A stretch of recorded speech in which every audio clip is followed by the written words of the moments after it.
Hi, I'm Stephanie, and I've decided to start doing a video blog on YouTube.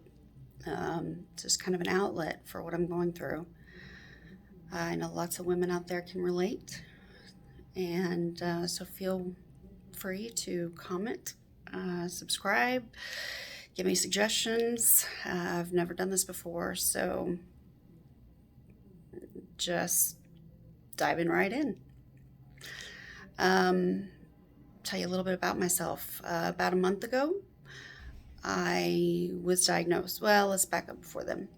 So, back in January, I discovered a small lump, but it felt more like a cyst.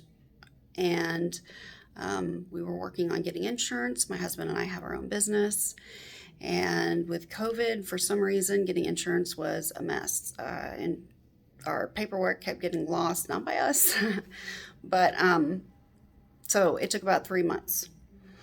A couple of weeks before the insurance came through, my breasts turned red and hot and swollen and painful, and I thought I had an infection. So I waited for the insurance, and when it came through, I went to the ER. I knew by the looks on the ER doctors' faces that it wasn't good. But they didn't really tell me too much. They did set me up with a mammogram. And let me tell all of you women, I am 42 years old, and I should have started getting mammograms, I guess, at 35.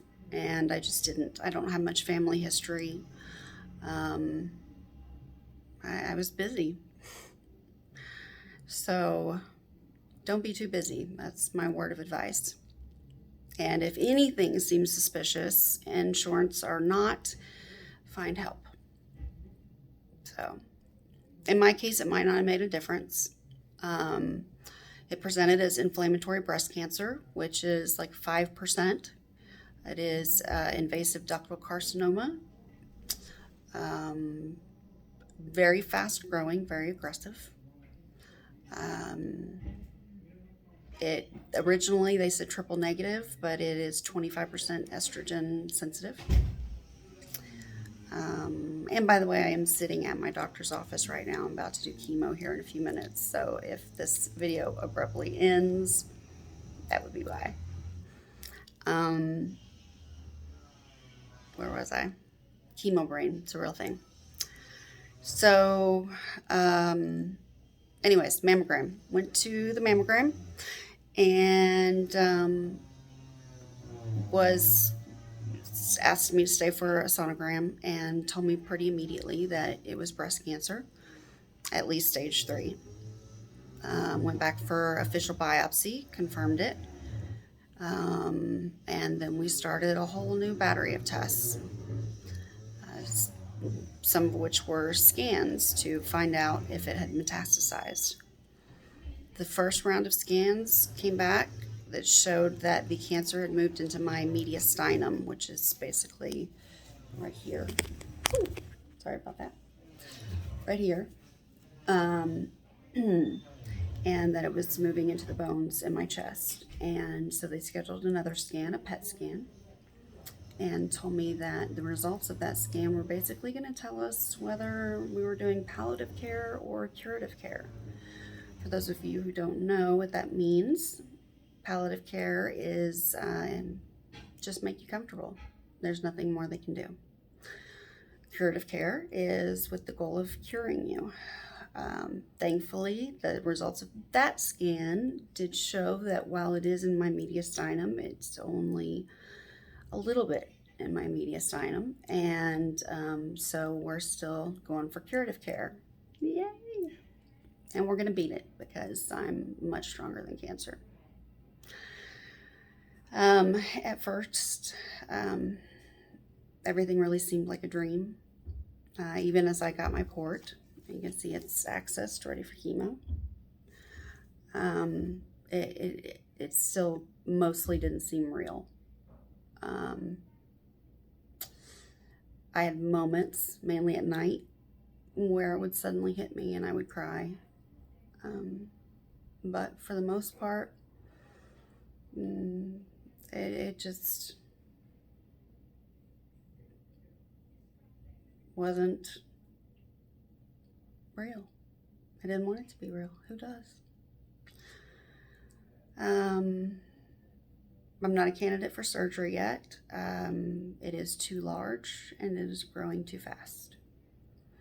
So I had my first chemo 2 weeks ago today. Did pretty well with it. Until last night, I still had hair. And then last night it started falling out in clumps, so it was time. Sexy, right? Right. Um,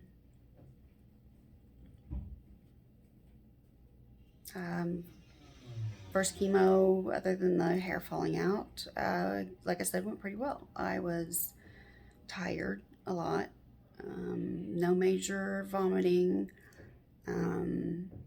Started the chemo brain stuff, just some confusion and ability to really think like I normally do is the best way to describe it. So I live in a great little neighborhood and I've got some ladies there that have really stepped up to offer to help, so that's awesome. My 14-year-old is helping. It's hard on her. I don't think it's really real for her yet either, but I'm probably getting more real every day now.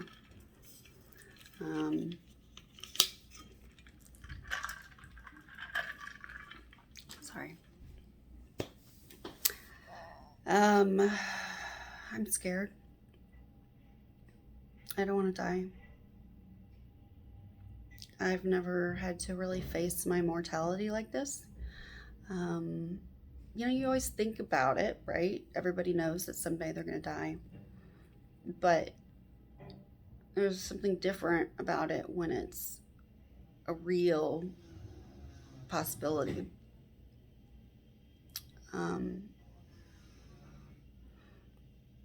It's just a whole different feeling. But that's not going to happen. We have named my cancer the blob. I decided that it doesn't get a real name because it's stupid. So it gets a stupid name. And we are going to kill Blob. And that's what we're working on. Oh, I hear my doctor. Bye. Well, maybe not.